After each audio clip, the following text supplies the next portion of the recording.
الحمد لله والصلاة والسلام على رسول الله وعلى آله وصحبه ومن والاه. برزان بيك ودسين وخزمت آتكان سورة قاف كرب العالمين لدواء وكواباسي لعظمتي خوي كرد كأيمي خلق كرديو وآقاداري كارو كردو أو وسوساني بخيالش من دادي إنجا باسي لود ملائكتك كارو كردو كان من تومار دكن إنجا باسي لوكر كأيمي لدواء أو جيانا من كوا خی گەور لۆمای تەقدیر کردیە مردنمان بەسەردادێ و ئەو مردنەی لەبەردەستی هەڵدێ ئینجا لە دوای ئەوە ڕۆژی قیامەتدا دێ و نەفخی سوور دەکرێ ڕۆژی قیامەتدا دێ و ئینجا حەقایقەکان بەچای خۆت دەبین و ئەو پەردەی غەفڵەتەکەوە لەسەر چاوت بوو لا دەدرێ و ئیتر مەلایکەت دەیهاژۆن و بەرەو ساحەی مەحشەر و بارگای ڕەب العالەمینی دەبن و ئیتر مەلایکەتەکان ئەوەی کەوا کاروکردەوەکانیان تۆمار کردبوو لەسەرت شاهێدیت لەسەر دەدەن ئینجا ئەو کەسەی کەوا مستحقي جهنم برب العالمين دفرمي ألقيا في جهنم ألقيا في جهنم فريدنا أو دو ملائكة فريدا أو كسفريبدنا ألقيا في جهنم تشي أو كسفريدنا وجهنم صفات كان ينباز دكا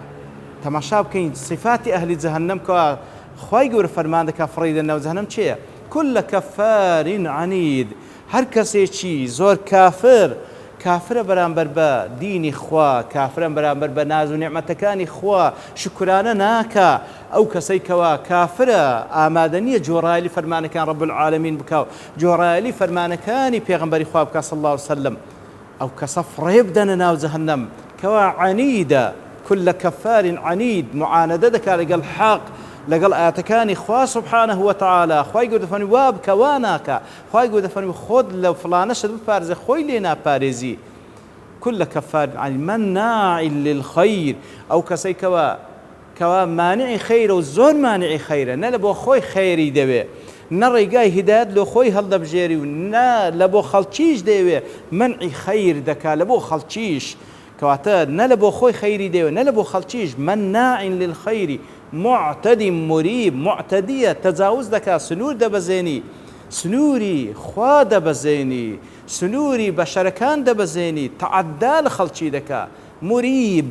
مریبە گوماناویە کەسێکە لە هەر چێندەر ببیندرێ گوماناویە خراپەی لێدەوەشێتەوە یاخود مریب ڕەیب و گومانی هەیە بەرامبەر بە کەلامی الله تعالى گومانی هەیە بەرامبەر بە فرمودەکانی پێغەمبەر صلی الله علیه وسلم گومانی هەیە بەرامبەر بە پێغەمبەرایەتی پێغەمبەر صلی الله علیه وسلم گومانی هەیە بەرامبەر بە بەهشت و جەهەنەم ئیتر ئەوانە صفاتی ئەهلی جەهەنەمن معتەدی مریب لە هەموو تاوانەکانش گەورەتر الذي جعل مع الله إلها آخر ئەو کەسەی کەوا لەگەڵ الله تعالى بڕیاری پەرستراوی دیکەیدایە و شەریکی لە بۆ خوای گەورە بڕیاردایە الذي جعل مع الله إلها آخر كابراس أصلي همو فتنة وقولة ترين مشكلة شريك برياردان لبو خواه والعياذ بالله بوي كوا كسك خوش بي وكو خوات خوش دوي جورالي كسك وكو الله تعالى جورالي ذكري بابرين قانون ياساي كسك بيراس تدرس بوكو قانون ياساي الله بيراس بي يتر والعياذ بالله أو الشريك لبو خواه برياردا الذي جعل مع الله إلها آخر فألقياه في العذاب الشديد فريدنا ناو ئاگرێکی زۆرتون عذابێکی زۆرتن خوا پەناماندا ئیتر لە دوای ئەوەش ئەو کەسە هەوڵدا دیفاع لە خۆی بکاتن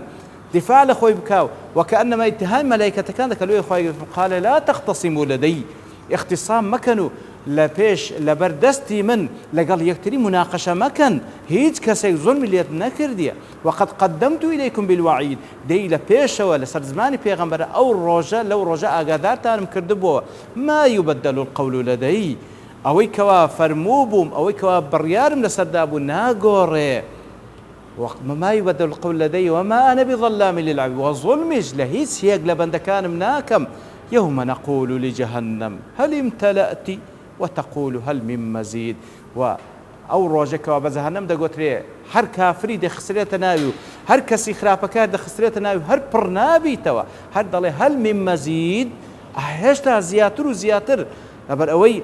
جەهەنەمیش تووڕەیە لەسەر دوژمنانی خوا جەهەنەمیش زۆر تووڕەیە بەرامبەر بەو کەسانی کەوا سەرپێست فەرمانی خۆیان کرد هەر چەندی دەهەوێنە ناوی دەڵێ هەل من مەزید خوا پەنامام دەکەواتە کەسێک دڵی بۆی خۆش نەبیکەوە کافر زۆرنجەوی نابیتەوە والله هەر چەندی تێدەکرێت هەر دەڵێ هەل من مەزید خوا پەنامەندە لە مقابلیش بەهەشت نزیک دەکرێتەوە لە کەسانێکی متتەقی کە ئەوانی صفاتیان خوای گەورە باسی کردێ هەوڵ بدەین صفاتی ئەهلی تەقوامان لێ بێتە جێ تاوەکو لەو ڕۆژەدا لە کەسانێک بنکەوە سەرفراز دەبن و خۆشحاڵ دەبن بە ڕەحمەت خوای گەورە